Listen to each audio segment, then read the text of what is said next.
This is Kentucky Afield Radio.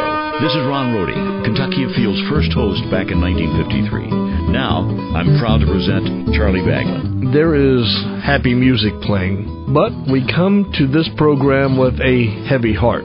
We go inside outdoors this week with Sergeant Scott Herndon and a look at the Fallen Officers Memorial, honoring conservation officers who have lost their lives in the line of duty. A duty to the fish, wildlife, habitats, a duty to the people, a duty to conserve and protect. Dangerous Jobs, next on Kentucky Afield Radio. Uncle Chuck, what is fall? Fall means football, but excitement doesn't end there. This is when Kentucky's outdoors are just getting started. The Kentucky Department of Fish and Wildlife reminds you lakes and streams are alive with fall fishing. And for many, the biggest game of the season is white-tailed deer. Get your fishing and hunting license and get your game plan together. This fall, take aim on a winning season at fw.ky.gov. I don't just teach my teams to swim, I teach them to fly. Mike DeBoer, World Championship swimming coach and Kentucky resident. I've always been a proficient swimmer. In my spare time, I want to be boating on the lake. And while my passion is water, I always wear my life jacket. In an instant, you can be overboard, hurt. My life jacket makes a winning difference. So will yours. Kentucky Fish and Wildlife reminds you, your life jacket's got your back and the backing of the best swimmers everywhere.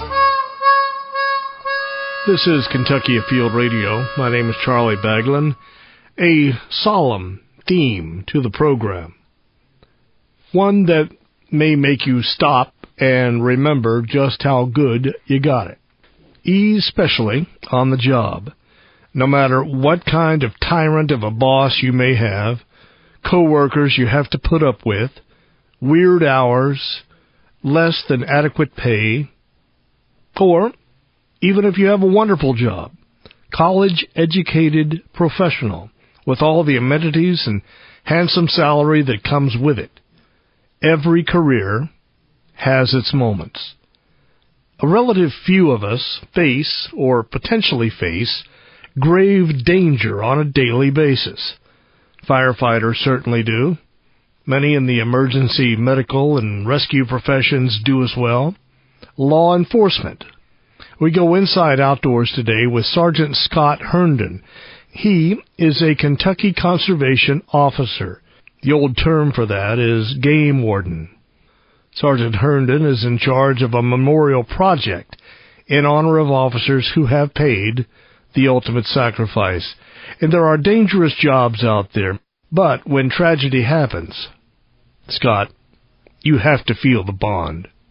We do. I've made the statement that it doesn't matter whether it's the thin blue line, the thin gray line, or the thin green line. We're all brothers in law enforcement. It's cliche, but it is a tough job, and somebody does have to do it. In your case, it's a team. How many are there of you across Kentucky? Right now, I think it's around 130, 135. It varies, fluctuates up and down as we hire new recruit classes, which we have a class in progress right now, which I believe there's 10 or 11 recruits in process. Seems like we can never catch up, never keep enough guys on staff. And, talking about brothers in law enforcement, a lot of times we're far removed from anyone else, kind of in the backwoods of the back country. And we have to rely on those deputy sheriffs and state troopers and park rangers and other law enforcement officers to be our backup, be our guys that come to our rescue if we need something. We're talking about the fallen, can I call it the Conservation Officers Memorial Fund? What is the official name? It'd be the Fallen Officers Memorial Fund, yes. And this is sponsored by the Kentucky Conservation Officers Association. Correct. Is that association made up just of conservation officers, or could I join it? We have associate memberships, but a majority of it is made up of conservation officers, either working or retired officers. We ought to talk about exactly what a conservation officer is, and maybe what a conservation officer isn't. You're not a park ranger. Correct. If you wear green, you're not a conservation officer necessarily. Correct. But what is it that a conservation officer is and does? The way I describe it to people is we are the law enforcement of the woods and the waters. and that's about the best way you can put it. We are full-time, fully sworn, full-dutied law enforcement officers. We can enforce any of the laws of the Commonwealth. That includes traffic citations or DUIs or anything else we need to do. That's not our primary focus, of course. Our focus is hunting and fishing related and boating related. And but I've made the comment, any weekend on a busy lake in Kentucky, we're dealing with a community. It's just like a little city out there. We deal with drugs, alcohol, domestics, boat accidents. It's a regular police officer's job with a twist. So it's not just checking licenses. Not at all. It's not just checking how many you have in a live well. Not at all. I had never really considered that it is a community. There are the same crimes or violations or issues there that there would be in any place on land. Exactly.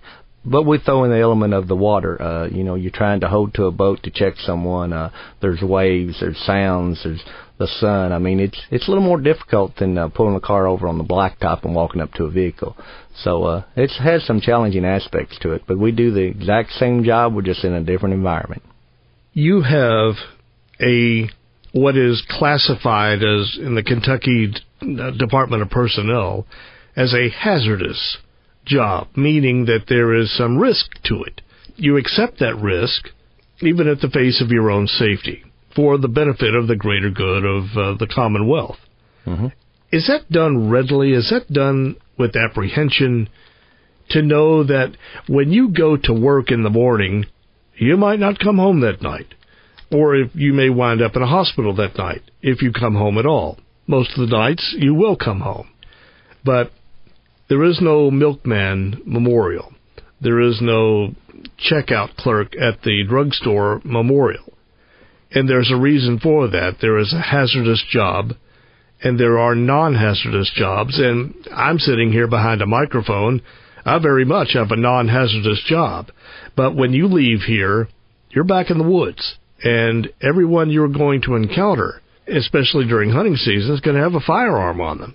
There is a brotherhood between you and, let's say, sheriff's offices and local police and the state police. Do you feel a bond between yourself and any others who are in hazardous jobs? You're in a hazardous job. Could be anybody that, say, works around blood or in heavy-duty construction. They are doing a good job for the benefit of others, but those are dangerous jobs too. Do you have to look at it and say, well, I'm not doing exactly that job, but he and I are both at risk? We are all at risk in those hazardous positions, but I believe our training is key to being able to go out there and do your job with confidence. I believe the Kentucky conservation officers are the most highly trained in the whole state, and I'll put that against anybody. We not only go to the police academy, like all sheriff's deputies or city officers or whatever, but we also go through a very strict training within Fish and Wildlife Academy. And so I think that gives me the confidence when I leave the house. Am I ready for everything? Well, we never know what's going to be presented to us. But I think with my training, I can leave the house with confidence that I am prepared to approach whatever's thrown at me and hopefully come out with a good outcome. Training is key to have that confidence to go out there and do your job on a daily basis.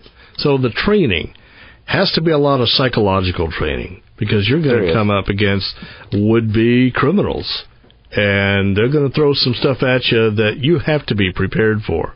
Can you give an example of that? You have to be able to talk to people in a good way, and if need be, maybe in somewhat of a bad way. You have to be able to control the situation. I've been very fortunate. I've never been in a hand-to-hand combat yet. I think I'm very good at talking to people. I had a situation one time at a local football game. I was there in uniform, and this gentleman come up, and I was arresting his son for being under influence of alcohol, and he decided that I wasn't taking his son. Well, my training kicked in, and I got the situation under control real quick. And I was just commenting to another officer the other day. I said that's been the only time that my training just overtook my mind. You know, it happened, and before I knew it, I had my baton out, cocked and ready to go into a fight, and it was almost like I was shocked that it happened that quick too. But your brain kind of kicks into your training that you've had, and it really did that day. It becomes instinct. It does. It really does. I was curious, before you came in, I was thinking hazardous, non-hazardous, jobs that have risk to them, that have an element of danger, if you will. In my Google search, I came up with a few, and these are interesting to take a look at. The top 10 most dangerous jobs in the United States. Number 1 just might surprise you. We will count them down when we come back. I'm Charlie Baglin. You are listening to Kentucky Afield Radio.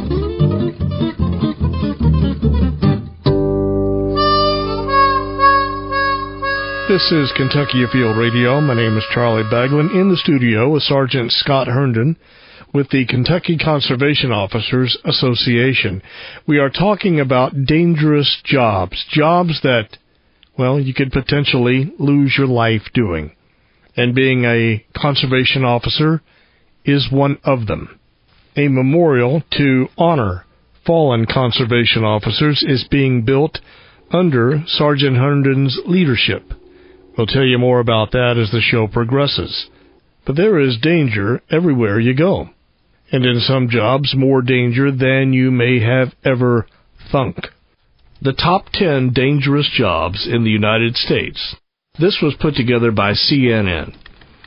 In that top 10, police officer.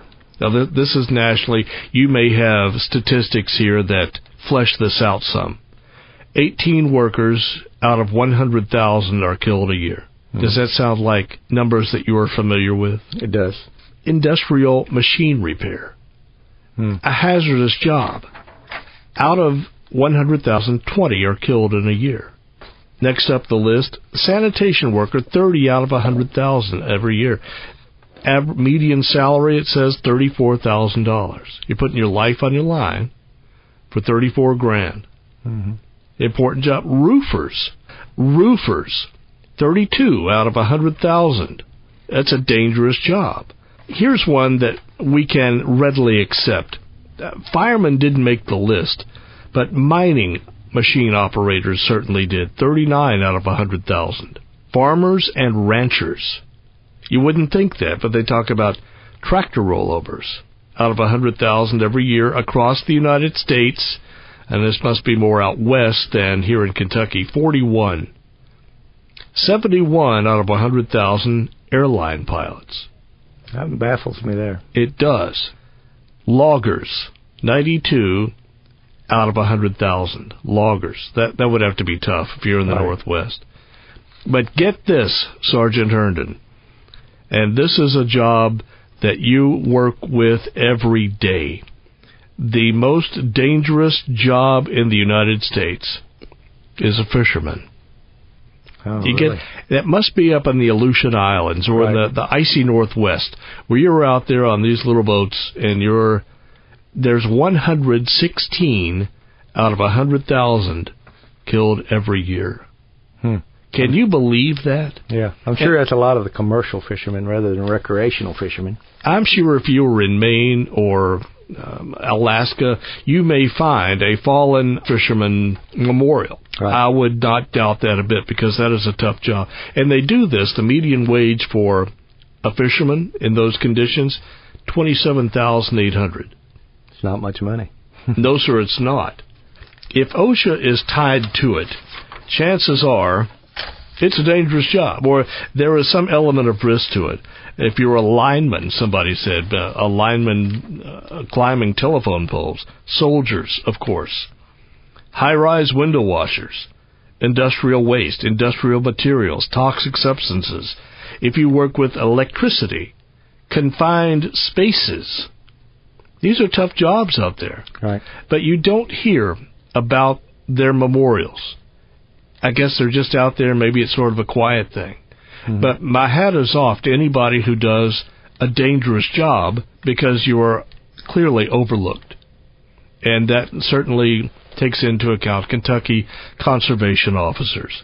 Well, I agree 100%. We've had 6 officers killed in the line of duty over the years, and that's just a testament to the dangers of the job.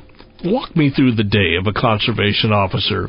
Let's say, walk me through the day of Elijah Roberts, who died, was it September 14th of 1918? Correct. He was the first. Walk me through what happened with Mr. Roberts. Mr. Roberts was returning to Hazard from a multiple-day investigation with another officer. They had come off the train. At that time, it was a mode of transportation for him. He'd gotten off the train and was headed towards his home. There was 2 assailants in the bushes on a cliff, and they opened fire upon the 2 officers and killed Elijah Roberts. The other officer was able to retreat to the bushes and was able to survive. A thing that happened there was the first person to Elijah Roberts was his young son. And he went to where his dad had been slain. So that's something about it. And also the other child was a little girl that they got her and took her back to the home before she arrived at it.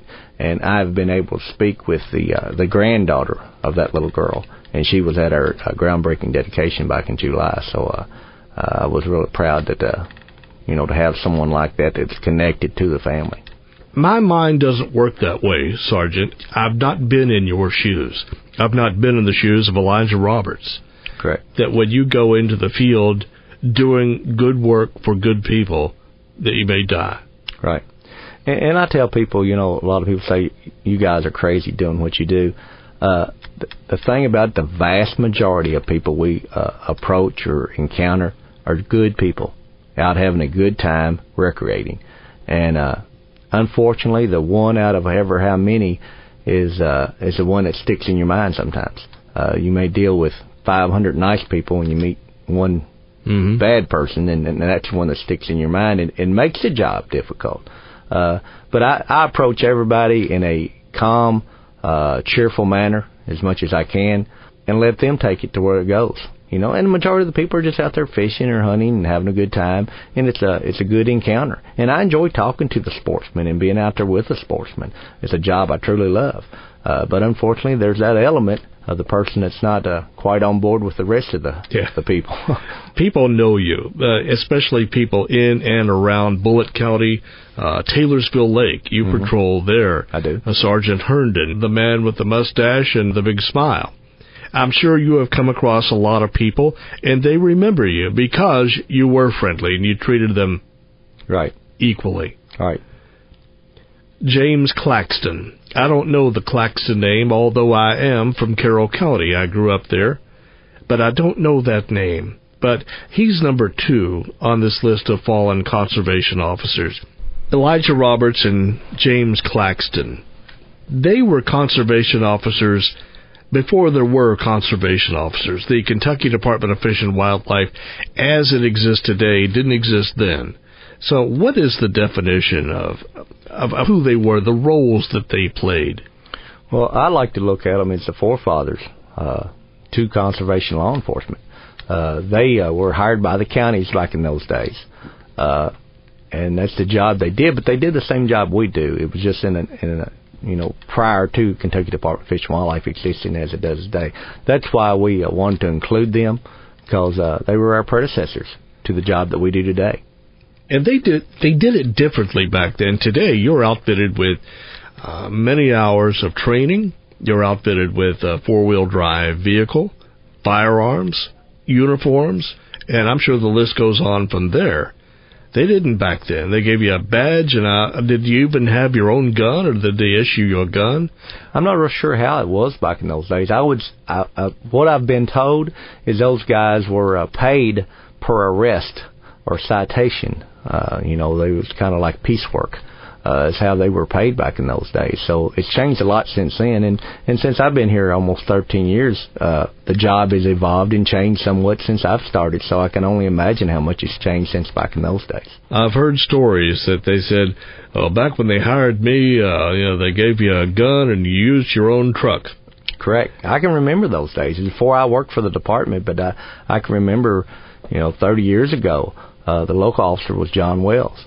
And he drove his personal truck for years, and then I can remember when he got his first department-issued vehicle, and that was a big deal in my county. John Wells has got a state vehicle now. So it's changed a lot, in the last 30 years. But Elijah Roberts, James Claxton, our forefathers, and I feel a connection to Claxton simply because he was protecting my forefathers and the wildlife that they fished and hunted back in the 1930s up in Carroll County. Right. He was a deputy warden, and he was actually helping the county warden effect an arrest on some illegal fishermen that they'd gotten reports on. And the thing about it, I believe he was killed on Christmas Eve. So, that every author has their own story and things that put human element or spin on it. And, the fact that he was killed on Christmas Eve and that Elijah Roberts was killed and his young son was the first to reach him, it plays into it. It's the situation. One thing we're overlooking here, and I looked on your Kentucky Conservation Officer Association webpage, and it had their ages. And one of these fellows, which one was only like 25? James R. Claxton was 25. So James Claxton, 25 years old at the time. Right. Did not deserve what he got. No. Nobody on this list did. The Fallen Officers Memorial is being constructed as we speak. Plans are in place. There are 6 officers on this list. Sergeant Herndon, I will ask you to tell me the stories of the other fallen officers when we come back. My name is Charlie Baglin, and you're listening to Kentucky Afield Radio.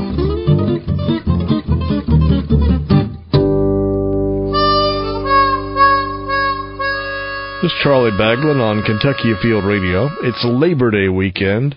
That means 3 things to me. 1, college football.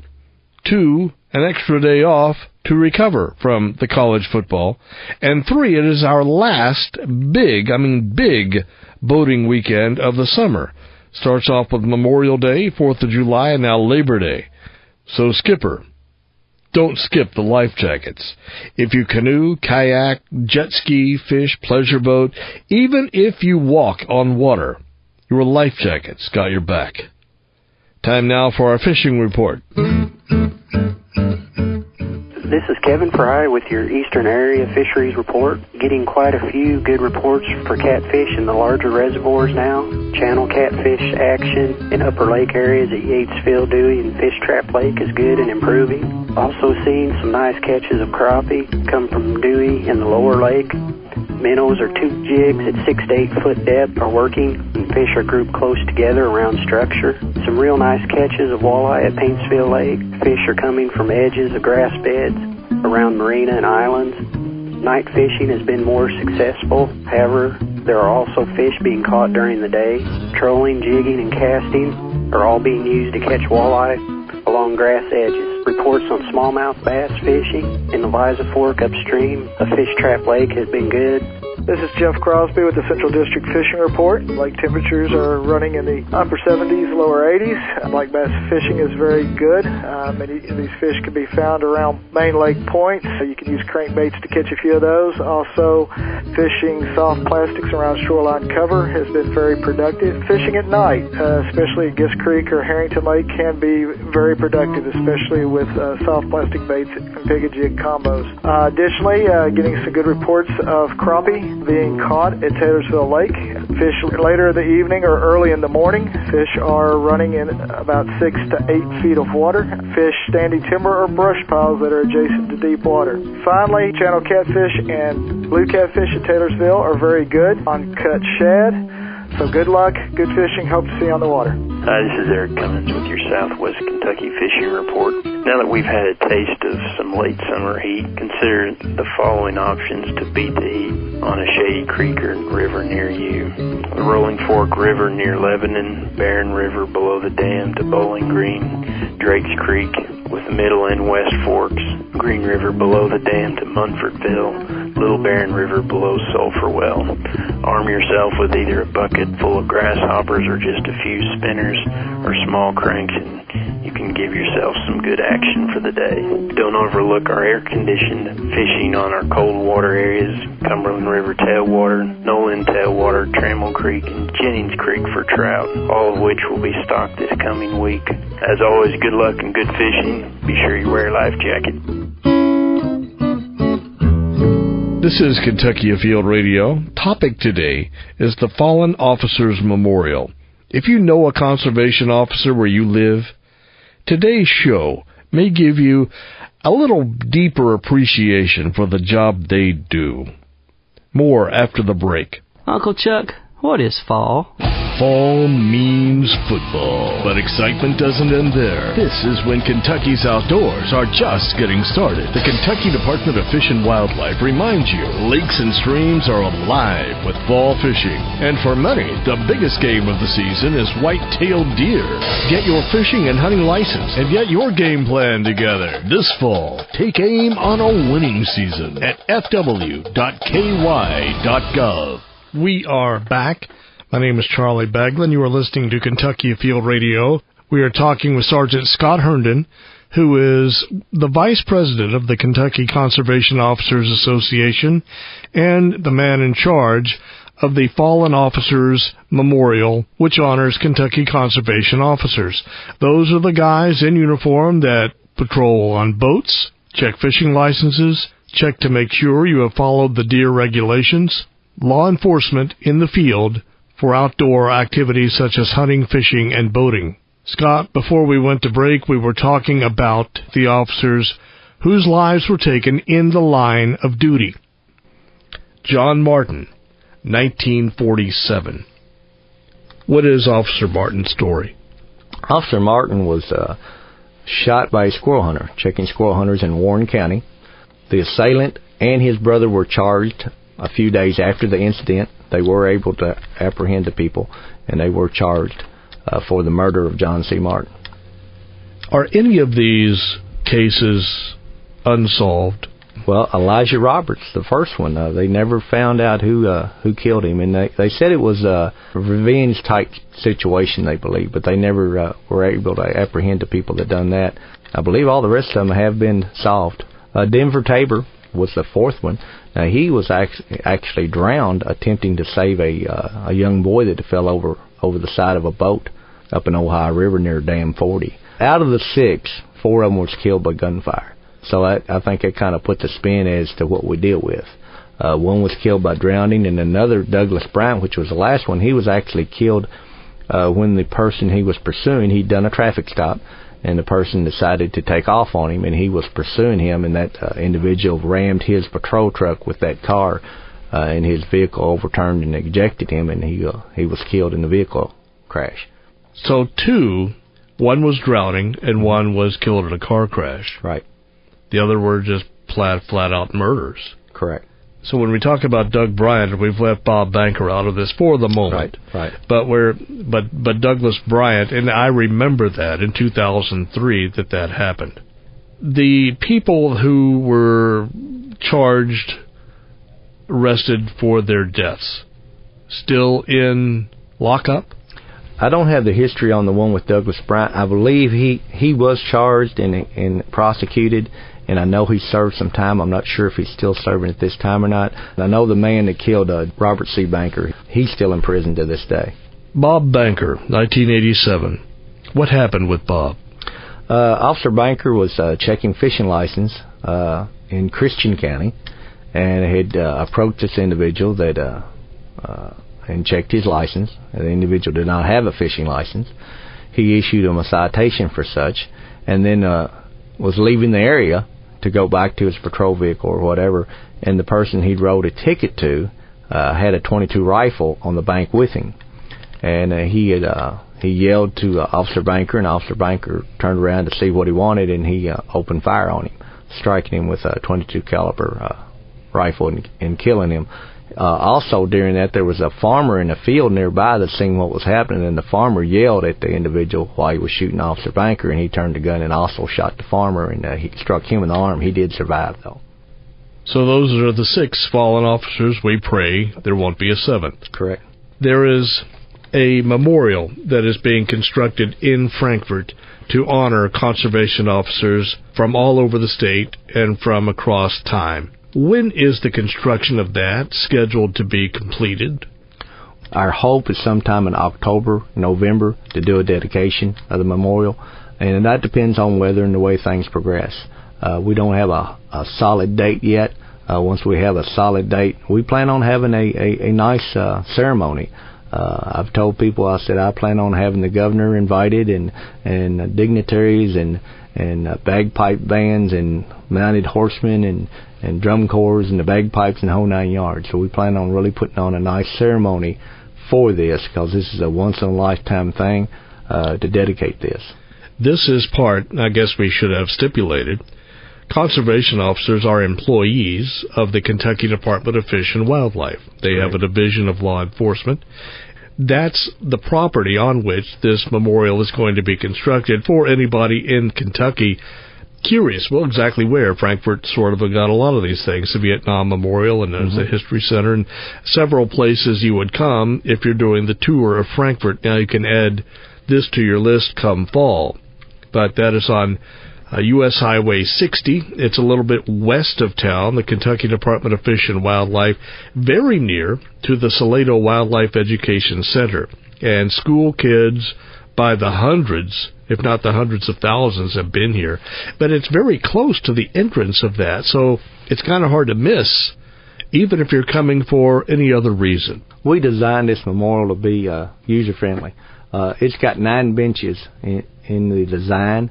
That circles a monument of a bronze of a fallen officer in a Class A uniform, and we want people to come and visit it. We want people to sit, eat, reflect, whatever.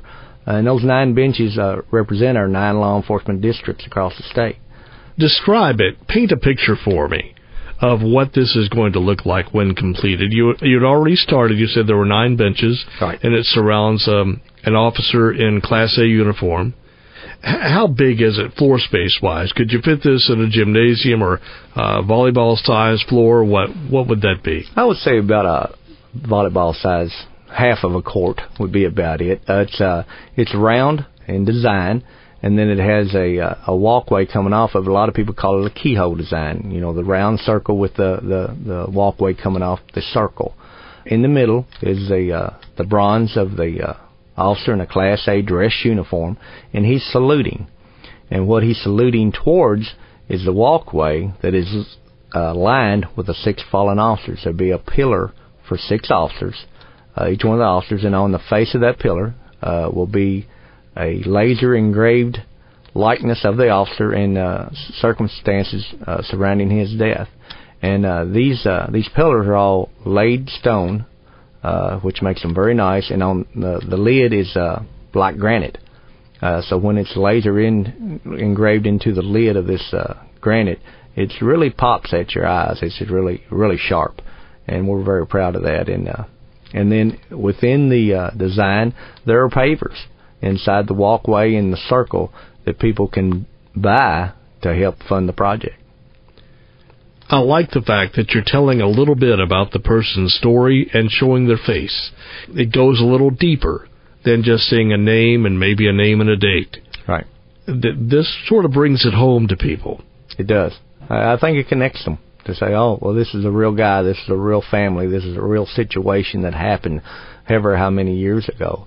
And at our groundbreaking, we had 3 different families that were able to attend the groundbreaking, and they were really excited and very appreciative of what we've done so far. And I've had several phone conversations with the family since.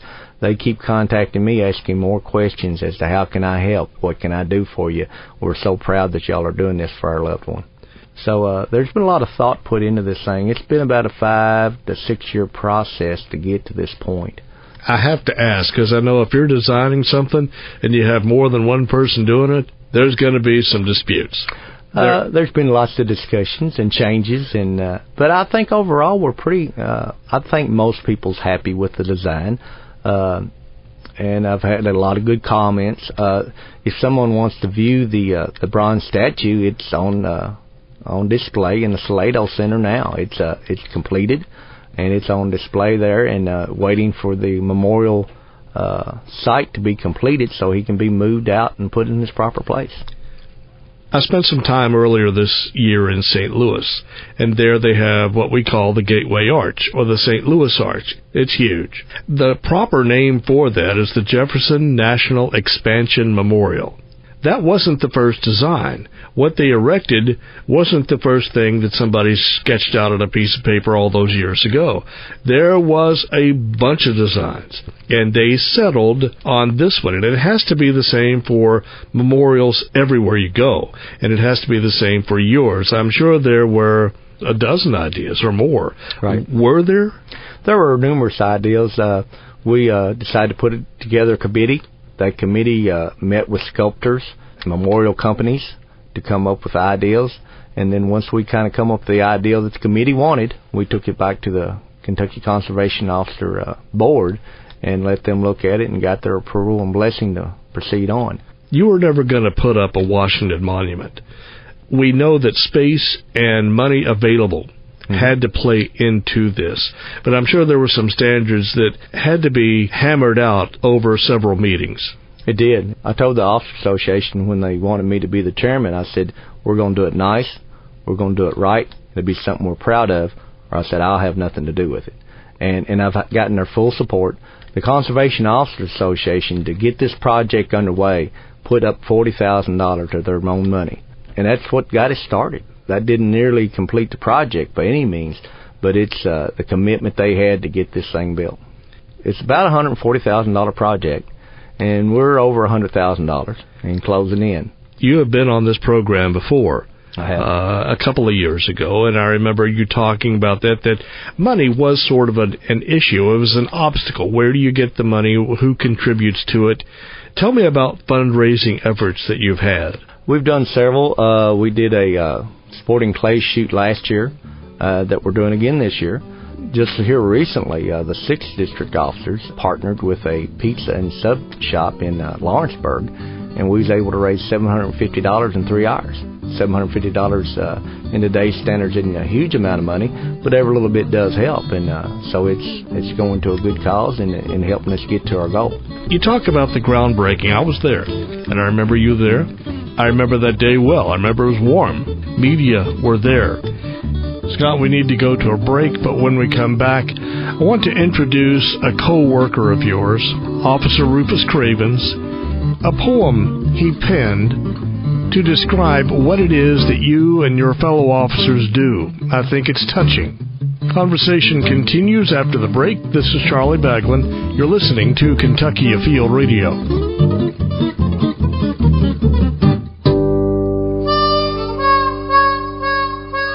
Kentucky Afield Radio, Charlie Baglin back with Sergeant Scott Herndon, Conservation Officer from Spencer County. And Scott, we need to go back to June 7th of 2013. This is fellow Conservation Officer Rufus Cravens from Clark County, who put what it is a conservation officer does in a way I don't think people had really heard before. Let's listen. I get asked a lot of times why out doing this job, what you do, and I've answered it a lot of ways, and a couple of weeks ago, I decided to sit down and put pen to paper to try to describe what it is we as conservation officers do. So, I'm asked so many times while working, so what is it that you do? I explain it the best I can, but to most it just doesn't get through. No, I'm not a park ranger or a forest ranger either. Both of them are important, but as to those, I'm neither. You see, I work long hours, nights, weekends, and holidays too. Some days when I leave for work, I never know when I'll be through. I answer calls and complaints and look for things on my own. I do my job proudly and never gripe or moan. I protect all the wildlife, the fish, the turkey, and deer, so one day when I'm gone, there'll still be plenty here. In the winter waterfowl season, I'm up and out in the morning by 4, and in the summer fishing and boating season, that's the time I'm usually walking in the door. You see, I must work when others play, that's the nature of the position. I'm off when others work and working while they're hunting and fishing. I get asked so many times, why do you carry a firearm? And I explain it's for me and others to protect us all from harm. You see, I'm out in the middle of nowhere at 2 o'clock in the morning. I see a car pulled off the road or some other sign of warning. I exit my vehicle and you could say I go into the situation blind. My backup is not readily available and I'm difficult most times to find. I patrol the woods and waters, the creeks, the fields and lakes, and I risk my life each and every day for there are very high stakes. I get calls at 3 in the morning, the voice saying, someone just shot a deer, and I race to the scene as fast as I can in hopes they still may be near. I work drownings and other hunting and fishing related losses of life. I break the news to their children, parents, siblings, husband or wife. I sometimes have to put animals down due to injuries, for there's no way they'll make it. I have to end the life of something I swore to protect. Yes, their life, sometimes I take it. Many times I run into other crimes that are not violations of fish and wildlife law. They're drugs, thefts, assault, stolen property, and crimes related to alcohol. I don't often call a city cop, sheriff, or even the state police. See, I'm trained to handle those as well. I'm a full-fledged sworn officer of the peace. I'm accepted by other officers in my community, for we're all one big brotherhood. It doesn't matter the color of the uniform. We all work for the greater good. I work with a group of guys that are bonded together, and I love them all like brothers. I trust them with my life and know we wouldn't hesitate to die for each other. I donate hours of work each week. Often there's not enough time to get it all done, and I can honestly say I love my job and profession. To me, it's a lot of fun. I don't do this job for money, fame, recognition, or even glory. I do it because I want to give back, and that's the end of the story. I've hunted and fished most all of my life, thanks to a dad who always made time, and I want to pay that forward and teach it to the children that are mine. I want them to have opportunities like me, actually opportunities above and beyond. I hope I leave a lasting legacy one day, long after I'm dead and gone. For when my career's over and what I could be remembered for, I could pick it. It would be people remember me as fair, respectful, and honest, but not afraid to write a ticket. You see, I'm called many things in my job: possum cop, deer detective, squirrel sheriff, and those are just to name a few. But I'm honored to be a game warden, and I couldn't be more proud of the work I do. There's nothing you can say about this other than it's spot on. It's perfect. There's not a thing I would change about it. Any officer that reads that, you're connected to it, and you go, hey, that's it. Right. That's it right there. Any officer could sign their name to that, and it would be applicable. Is there a passage within it that really touches you? Well, I've gone through it, and the one thing, it just really sums it all up. It talks about different things all the way through it and kind of brings it down. But it sums it up when it says, I hope I leave a lasting legacy one day, long after I'm dead and gone. Now, does that not sum up what we all live for, what we all do every day? That we want somebody to remember what we did. Certainly. And that what we did was worthwhile. We want to make sure we made a difference while we're here on Earth. I like the line that said, I protect all wildlife, the fish, the turkey, and deer, so one day when I'm gone, there'll still be plenty here. I like that. Yeah. That just because that talks, too, about that legacy of leaving so that we don't exploit wildlife, that we conserve. That's what conservation means, to use in a responsible manner. Correct. And that's what our laws provide for. You put your personal safety on the line for the benefit of the greater good and for the wildlife of our state. Turkey don't know you're out there doing this. Deer, bass, they don't know who you are. But the populations of these animals are certainly benefiting because of the laws you enforce.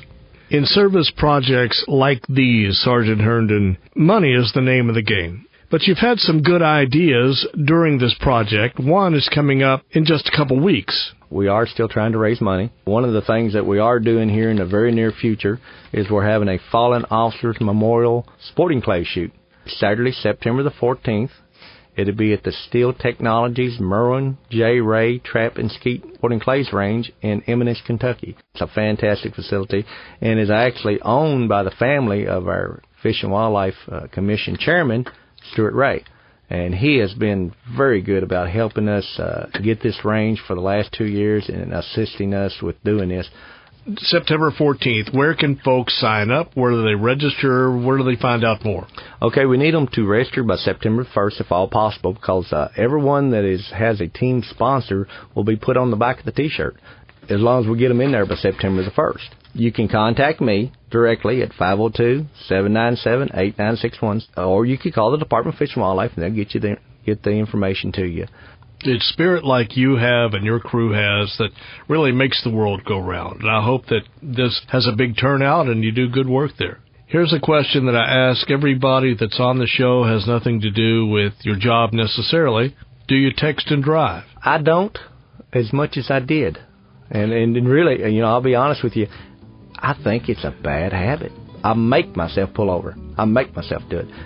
Sergeant Herndon, Chairman of the Memorial Committee, thank you so much. Thank you.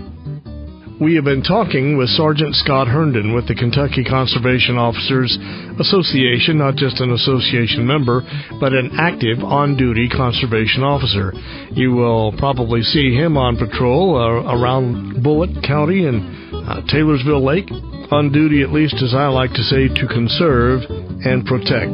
The website is www.officialkcoa.com. officialkcoa.com. We are out of time. This is Charlie Baglin, inviting you to join us again next week. We will go inside outdoors again, right here on Kentucky Afield Radio.